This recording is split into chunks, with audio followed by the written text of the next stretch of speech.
Uh-oh, the Jeffrey Epstein estate is calling Donald Trump's bluff. They are officially going to be releasing the birthday book that Trump and a bunch of other celebrities reportedly signed and sent to Jeffrey Epstein for his 50th birthday at the peak of his sex trafficking. Donald Trump was sending these gaudy, lewd messages to Jeffrey Epstein with sexual innuendos at a time when he had bought up multiple beauty pageants, he had been hosting parties with Jeffrey Epstein, and Trump was playing a very, very dangerous game when he decided to launch this lawsuit against the Wall Street Journal and Rupert Murdoch. Trump's bet was that he could use the office of the presidency to intimidate them, get them to back down or say that the story wasn't true. I don't know. It's worked for a lot of other news agencies. I won't name names, but other news corporations have bent the knee to Donald Trump, yet this backfired on him because not only will the Epstein estate turn over the infamous birthday book, but now this is still in headlines. Do you guys remember this article? It reads, Jeffrey Epstein's friends sent him bawdy letters for a 50th birthday album. One was from Donald Trump. We'll cover all of this. We're not going to recap the entire story, but I do want to break down the new developments that are very interesting about this birthday book. We'll get to that in just one moment. But to zoom out, just this morning, we had not seen Donald Trump since Tuesday. He had not been on camera since Tuesday, and last time he was on camera, he had a purple hand and was stuttering and repeating himself a lot. Well, this morning, we finally got photos. Trump was spotted heading to golf in Virginia. He's alive. I wouldn't say he's alive and well. He's like half alive and not doing so well. He looks like the life force has been drained out of him by a Death Eater or whatever. Donald Trump seen publicly for the first time amid viral death rumors. And I already covered this, but he also randomly sent out this fundraising email this morning while he was missing. It read, I want to try to get to heaven. Friend, I want to try to get to heaven. Weirdly cryptic. Well, as he was heading to the golf course, a lot of bad news began to drop. I made a video yesterday about the tariff lawsuit. There's a lawsuit saying all of his tariffs are essentially illegal. You can't declare an economic emergency and then put tariffs on every single country. While that's happening, we're also learning that Chicago Mayor Brandon Johnson is signing an executive order in response to the possible deployment of the National Guard, and the Epstein book is released. Let's break this down. Make sure you drop a like and subscribe to the Adam Mockler feed. Starting with Chicago. Listen, I live in Chicago. I grew up in Northwest Indiana, and I moved to Chicago for college. I dropped out of college once this started going well because I want to dedicate as much time as I can to just beating the disinformation, and my skills are better used here. But the point is, we now live and record in Chicago. Chicago will not accept Donald Trump's BS.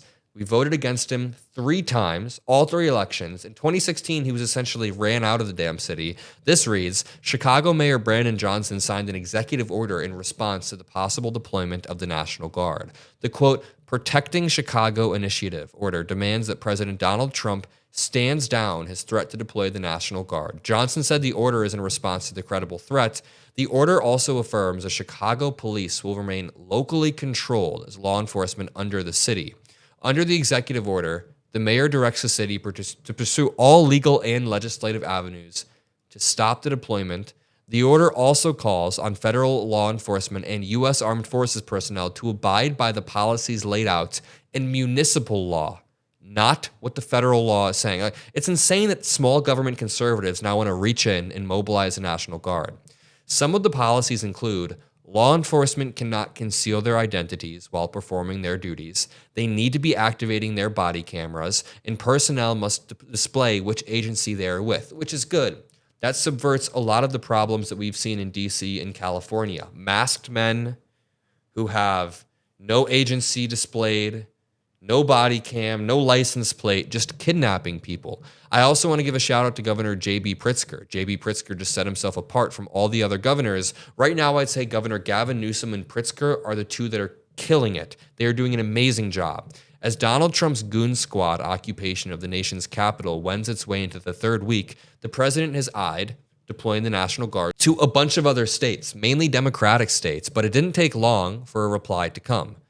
J.B. Pritzker has, over the past year, began to cement his national profile. He said, finally, To the Trump admin officials who are complicit in this scheme, to the public servants who have forsaken their oath to the Constitution to serve the petty whims of an arrogant little man, to any federal official who would come to Chicago and try to incite my people into violence as a pretext for something darker and more dangerous, we are watching and we are taking names. It is time to fight back. This brings me to the story that just dropped early this morning. So, one more time, Trump was missing since Tuesday.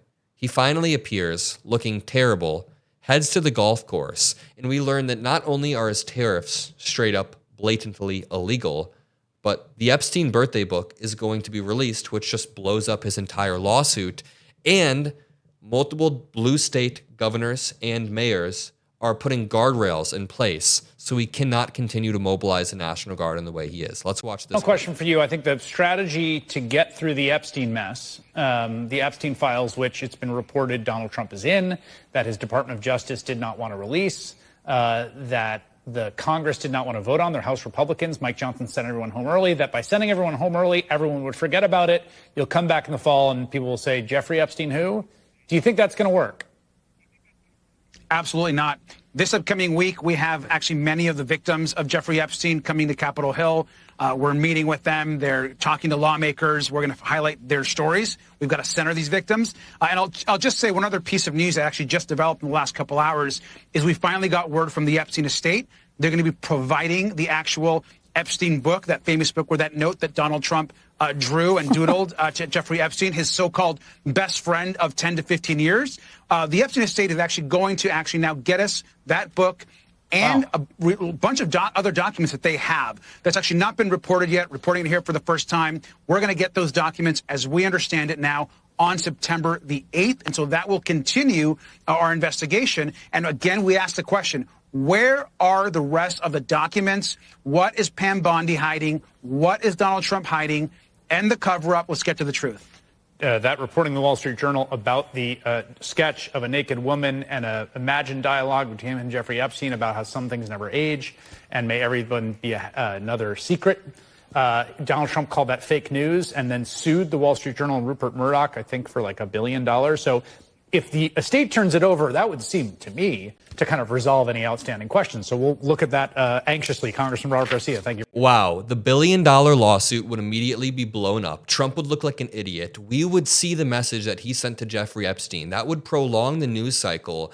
And essentially, it would just prove why Trump was melting down. I want to give a huge shout out to Representative Robert Garcia of California. He's been leading the fight to get the Epstein files in Congress. He's been fighting relentlessly, nonstop, we're going to get him in for an interview soon. He's been going nonstop, and it's successful. The Epstein estate is finally turning over that birthday book, so we'll see the messages that appear in that book. A lot of people forget how bad it actually was. Donald Trump was not only sending lewd messages, but he was signing his name as the pubic hair of the woman, and then he said, "May every day be another wonderful secret." What secrets are you and Jeffrey Epstein hiding? You know, Trump said that you can grab women because they let you do it. He admitted to walking in to dressing rooms of beauty pageants while young girls were changing. I mean, what more do you need? You can connect the dots if you just look right here. So I just want to end this off by saying we will continue to push back. We will continue to fight back. We talk a lot about how the pro-democracy movement needs more fighters, and this is our chance to be those fighters and boost the platforms of fighters like J.B. Pritzker, Governor Gavin Newsom, and more people. So make sure you drop a like below. Make sure you're subscribed to the feed. And by the way, a lot of people have been asking me about this chorus controversy. There's an article going around that you can find online about a group of creators who created something called Chorus to get funding for their content. People have been emailing asking if I'm involved. I have nothing to do with it. My name is nowhere in any of the reporting. My name is nowhere in any of the lists. You can look it all up. But I do know a lot of the people in the Chorus group, and I don't even think it's inherently as bad as people are saying. Essentially, they got funding to make their content creation more sustainable so they can fight back against the Trump administration. And I know the people who are involved. I don't think it's as bad as people are saying, but I have nothing to do with it. I hope that provides some clarity to the people who have been emailing and asking. I think I deserve you guys at least an answer. I'm not involved in any capacity, but I appreciate all of you. The reason why I'm not involved is because I have you all. We already have a community that we've built, and the memberships that you guys provide, the Substack subscriptions, that's more than enough to continue the content and have my team pushing back against fascism. So thank you to you all. I appreciate you all. You're the best. And I'll see you in the next video. Peace out.